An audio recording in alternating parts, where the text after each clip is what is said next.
สวัสดีครับอาจารย์ครับค่ะสวัสดีค่ะสวัสดีครับค่ะ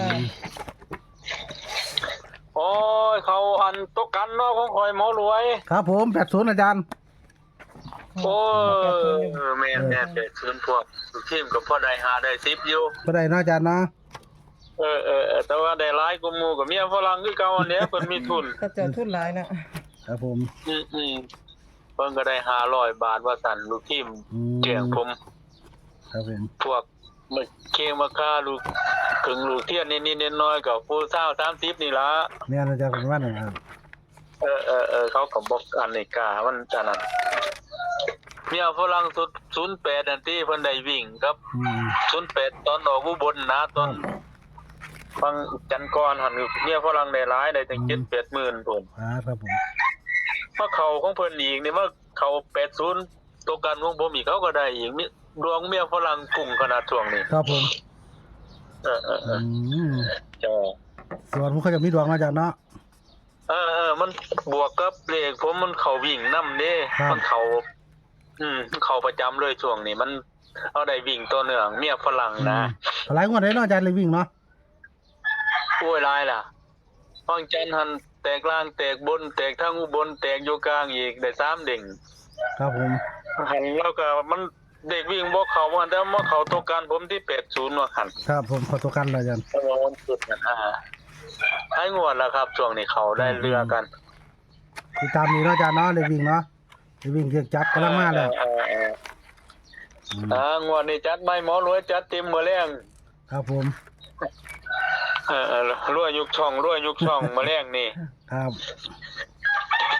นะตามนี้เด้อนะครับอาจารย์สมัยบ่หลายตัวเด้อนะครับ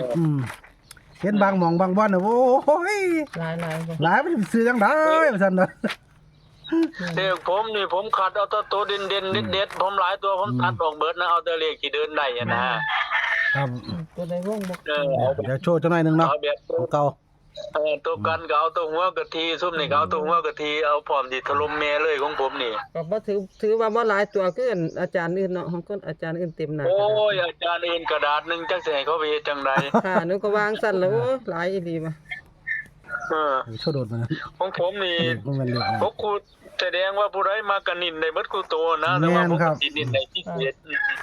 กัดก็เป็นต้นนินได้ของผมนี่ผมบอก FC ไว้โลดหลายชั่วโมงนะอาจารย์นะบ่หลายบ่ให้หลายผมบ่ให้หลายให้แต่ซุ่มนินๆโลดครับผมเริ่มที่เล็กวิ่งเลยครับอาจารย์เริ่มเล็กวิ่งเลยอาจารย์แต่ว่านินวิ่งเนี่ยพอเราปีนี้ได้ไปยอดรวมได้ไป7-8 แสนเนี่ยเด้จะพอเลขวิ่งเลยบ่กบกูพอเล่นมาปีต่อปีนะเฮาได้ครับปีแรกเขารู้ก็เป็นล้านพุ่นแล้วเมียฝรั่งบ่เดาครับคนมีทุนใหญ่ครับผมแต่ว่าให้ลูกทีมผู้ใดบ้านจักผมก็ติดตามไปเนาะหมอรวยเนาะเลขวิ่งครับผมเลขวิ่งเลขจับคู่ผู้ซ่อมก็ซ่อมมีผู้ถ่ายด้วยอาจารย์แต่ว่าที่ถ้าได้เปียงไปเลยเนาะอาจารย์เนาะเพราะว่าจองเงินช่วงน้อยเยอะอาจารย์แม่นก็ได้ใหญ่คักนะกำลังค่อยขยายไป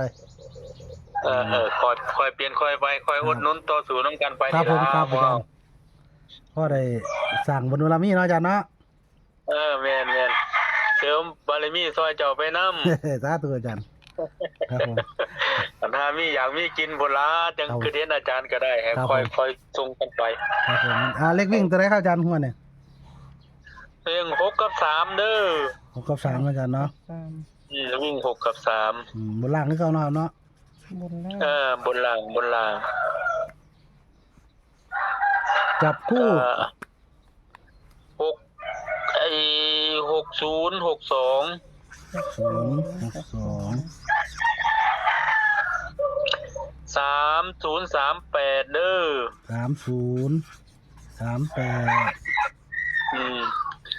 ตัวกันก็คือ6191ครับผมวงกลมก็คือ60เด้อครับ30เด้อตัวหลักตัวชอบครับผม60 30 ตัวรักตัวชอบ แต่ว่า MC ชอบตัวใดก็แล้วแต่เพิ่น ครับผม อ่า อาจารย์เดี๋ยวแม่ตุ้ยเพิ่นอ่านเด้ออาจารย์ตรงกันบ่ ค่ะ ผมครับวิ่ง6กับ3บนล่าง จับคู่60 62 30 38ตัวกันคือ61กับ91เน้นที่60กับ30ค่ะ ครับถูกต้องครับถูกต้องครับ ถูกต้องนะอาจารย์เนาะวันนี้เอาให้ได้พี่น้องเลขวิ่งนะครับ สามารถซื้อได้เทิงทางอุบลทางหนาก็ได้นะครับ ท้ายก็ได้กลางก็ได้นะครับซื้อได้เบิดของอาจารย์ทั้งเลขวิ่งนะครับ เลขบ่หลายตัวเนาะ ครับน่าซื้อได้เลยอาจารย์ซื้อได้งั้นมันเรียนง่ายเลยอาจารย์มันบ่ได้หลายตัว ถ้าหลายก็ยาก หลายคนก็ว่าโอ้ยหน้ากระดาษนึงจนว่ามีมือเขียน แม่นอยู่ ผู้เฮาเขียนน่ะก็จะนุ่ม เพราะอาจารย์อาศัยตัวใหญ่เอาไม่ต้องขีดเตรียมหน้ากระดาษ เขียนบ่ได้มันคือหลายตัวแต่สิว่าอยู่เด้ เฮ็ดบ่คือกันเนาะอาจารย์เนาะ มันหลายปวดจัง ครับ อาจารย์นี่ต้องเขียนตัวใหญ่ได้ไม่ต้องเตรียมหน้ากระดาษให้ นี่คนน้อย นี่น้อยโพด ผมนินนะตัวเด่นๆมันตัวย่อยๆตัดทิ้งหมดเลยผม ครับเขาเป็นเขาเนาะอาจารย์เนาะ เขาก็คือเขาได้ก็คือได้โลดนะ แบบที่ผ่านมาโลดนะครับ ผม ได้ก็คือได้โลดตรงต้นมากเลขผมมันตรงๆน้ำเริ่มหมอรวย บ่ค่อยได้กลับมาอาจารย์ บ่เลขเจ้าสังเกตค่ะเลขผมบอกส่วนมาก บ่ได้ หลายมา 90% จะตรงบอก FC นำเนี่ยจะเป็นอย่างไรผมคำนวณออกมามักตรง มักตรงอาจารย์เนาะ เห็นหมอ80นั่นก็ตรงเนาะ ครับผม แอบหมอรวยสังเกตก็ได้หลายรอบ ครับผม มักออกตรงๆโลดนะเลขผมจะเป็นอย่างไรผม ตาไปต้องกันสังเกตไปต้องกันเนาะอาจารย์เนาะ ให้สังเกตให้ FC สังเกตไว้นํกัน ฝากกดไลค์กดแชร์กดติดตามเด้อนะครับทั้งช่องครับอาจารย์สมหมายนะครับ สามารถซื้อทั้งนาก็ได้เนาะซื้อทั้งอุบลได้เลยนะครับ ได้เบิดกลางก็ได้ซะ กลางก็ได้บนก็ได้นาก็ได้เนาะ ก็ได้ บางที่ก็ไปออกอุบลออกข้างนานะครับเนาะบางที่ก็ออกท้ายออกเลยเฮา ออกทางหน้าหันส่วนน้อยส่วนมากจะเป็นอยู่กลางกับอยู่ท้ายนี่ล่ะ ครับผม บนกับกลางนี่ล่ะกับกลาง ครับโชคดีนะอาจารย์สมหมายเด้อนะครับวันนี้ขอบคุณอาจารย์หลายเด้อนะครับที่แบ่งปันแนวทาง FC ขออาจารย์มีบุญบารมีหลายๆสุขภาพแข็งแรงเป็นลมโพลมไส้ทั้งช่องโดนเด้ออาจารย์ครับ ครับขอบคุณเลยครับอาจารย์ครับสวัสดีครั ส บ วัสดีค่ะ จบไปแล้วนะครับสำหรับอาจารย์สมหมัยเลขคำนวณฟังเล่าแม่นๆนอนเลขบ่หลายตัวขอให้โชคดีไม่ใช่สมหวังกันสุขสุขคนสวัสดีครับ สวัสดีค่ะ